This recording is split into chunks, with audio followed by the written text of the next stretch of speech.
नमस्कार. सन्मान्य व्यासपीठ उपस्थित मान्यवर, आदरणीय गुरुजन वर्ग, परीक्षक वृंद, सर्वांना मी कॉलेज क्रमांक 908 नमस्कार करतो आणि माझ्या विषयाकडे बोलतो.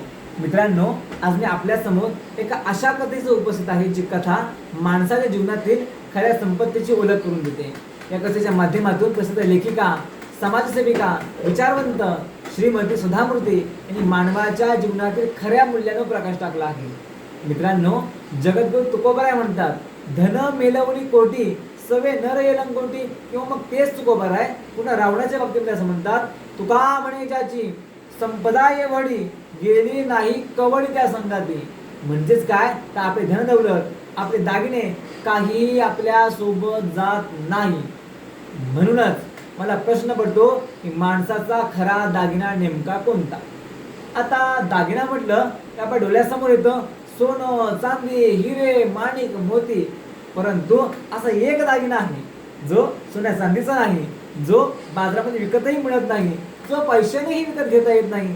चला तर मग पाहूया अशाच एका खऱ्या दागिन्याची कथा. माझ्या कथेचं नाव आहे खरा दागिना. ही कथा आहे एका साध्या कुटुंबाची, परिस्थितीने गरीब परंतु विचाराने अत्यंत श्रीमंत असलेल्या कुटुंबाची.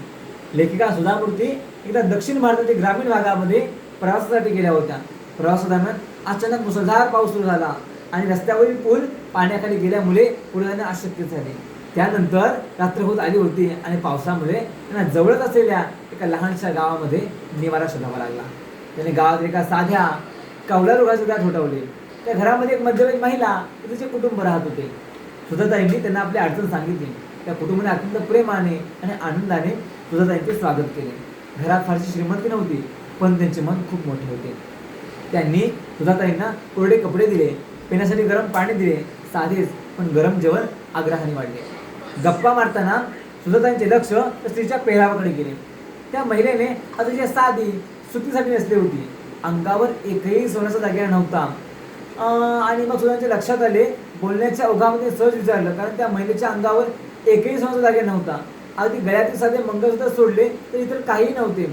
संभाषणाच्या ओघामध्ये सुधाताईंनी सहज विचारले, तुमच्या गावात किंवा आसपासच्या भागात तर अंगावर सोन्याचे दागिने घालण्याची प्रथा आहे, मग तुमच्या अंगावर एकही दागिना नाही.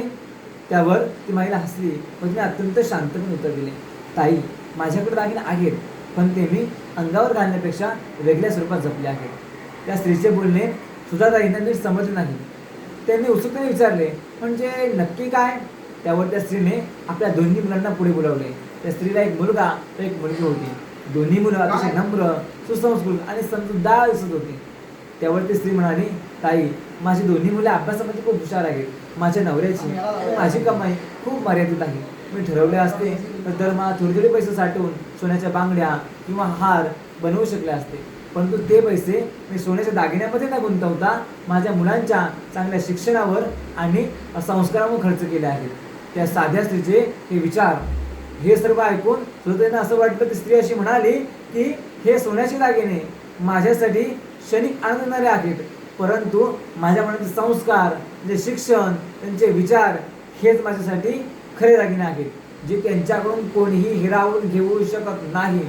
मित्रांनो, या साध्या स्त्रीचे हे विचार ऐकून सुधाताई भारावून गेल्या. मित्रांनो, या कथेतून आपल्याला अतिशय सुंदर संदेश मिळतो की माणसाचे खरे सौंदर्य हे सोन्याच्या दागिन्यामध्ये नसते, ते बाह्य दिमाखामध्ये नसते, तर ते असते अंगी असलेल्या सद्गुणांमध्ये, विचारांमध्ये, संस्कारांमध्ये आणि शिक्षणामध्ये. कारण बाह्य गोष्टी कधीही नष्ट होऊ शकतात, परंतु संस्कारांचा, विचारांचा, शिक्षणाचा दागिना कायमस्वरूपी माणसाला आयुष्यामध्ये सन्मान मिळवून देत असतो. आपण जीवनामध्ये अनेक बाह्य गोष्टींना महत्त्व देतो, परंतु खरा दागिना हा सोन्याचा नसतो, तर तो असतो विचारांचा, संस्काराचा, शिक्षणाचा आणि चारित्र्याचा. आईवडिलांनी दिलेले संस्कार, माणुसकी, कष्ट